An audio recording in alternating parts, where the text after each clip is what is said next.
Assalamualaikum warahmatullahi wabarakatuh. Baiklah, pada kesempatan kali ini, Uni akan menjelaskan tutorial cara penggunaan software pada Microsoft Excel.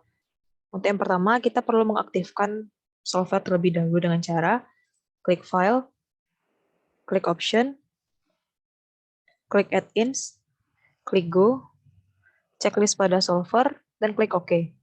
Maka software akan muncul pada tab Data bagian kanan atas.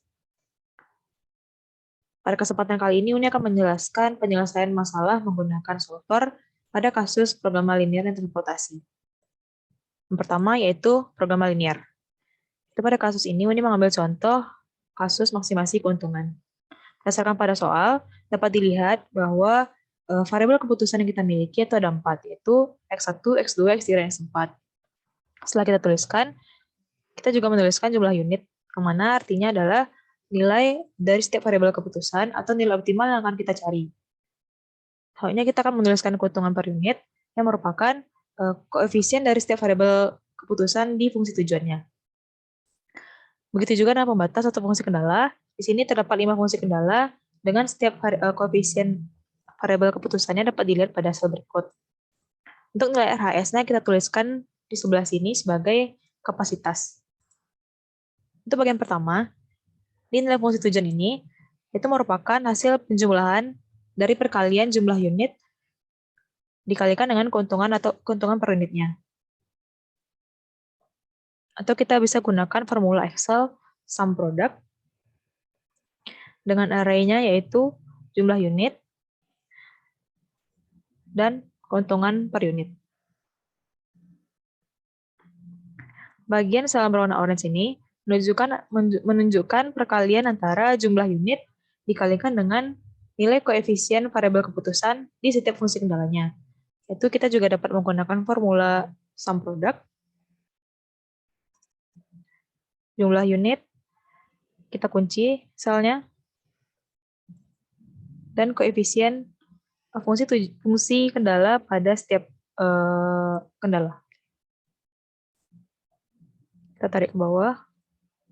Nah, setelah kita melakukan memberi formula pada nilai fungsi tujuan dan nilai pada sebelah kiri ini, maka kita akan melakukan pencarian solusi optimal dengan menggunakan solver.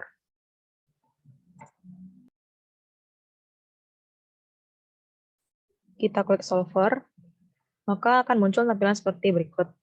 Yang mana bagian set objektif merupakan sel yang berisikan nilai objektif atau nilai fungsi tujuan. Karena kasus maksimasi kita pilih maksimasi, untuk kolom ini merupakan nilai yang akan berubah-ubah atau nilai yang kita cari optimalnya, yaitu jumlah unit. Dan untuk constraint-nya merupakan pembatas dari kasus, yaitu kita klik add, kita blok yang berwarna oranye, tanda kecil sama karena hasil perkalian ini tidak boleh besar dari nilai kapasitasnya. Maka tandanya kecil sama. Kita klik add. Kita checklist bagian untuk variabel non negatif, kita pilih syntax P, kita klik solve. Kita juga bisa menampilkan report dari jawabannya, kita klik OK. Nah, maka akan terlihat bahwa solusi optimal telah didapatkan, yaitu didapatkannya diproduksinya dengan keuntungan maksimal X1 sejumlah 78 unit dan X3 sejumlah 54 unit dengan fungsi tujuan atau nilai maksimalnya sebesar 242.400. Atau bisa kita lihat di answer report-nya.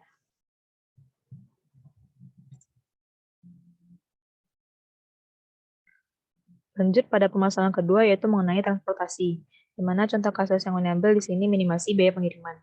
Terdapat iterasi yang berisikan 3 warehouse dan 3 market beserta dengan demand dan supply-nya, di mana sel ini berisikan biaya pengiriman dalam satuan dolar. Untuk penyelesaian solusi dari transportasi menggunakan software, kita kopikan tabel ini ke bawah, lalu pada bagian supply, kita masukkan formula sum untuk warehouse A. Itu seterusnya sampai warehouse C. Untuk demand, kita jumlahkan dari market X sampai market Z. Yang mana nantinya yang berwarna abu-abu akan menjadi solusi optimal yang kita cari dengan biayanya pada tabel di atas. Untuk bagian biaya pengiriman, yaitu merupakan hasil perkalian antara alokasi pengiriman yang kita cari dikalikan dengan biaya masing-masing yang sudah diketahui pada soal. Kita dapat menggunakan formula sum product. Untuk array yang pertama yaitu pada bagian atas, dan array yang kedua pada bagian bawah. Lalu untuk penyelesaian kasus, kita klik solver. Untuk fungsi tujuannya, kita klik pada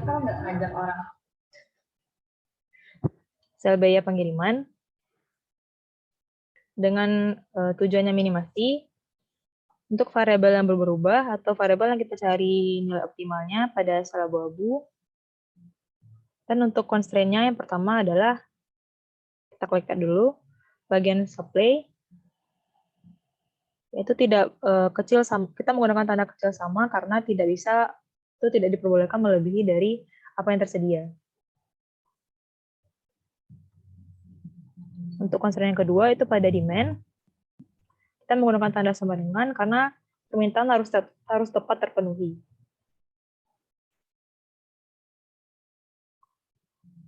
Nah, selanjutnya kita checklist variabel non negatif, kita klik simplex LP. Kita klik solve, dan kita pilih answer, kita klik OK.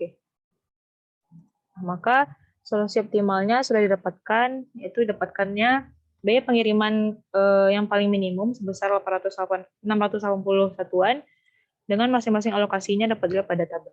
Atau dapat dilihat pada answer report.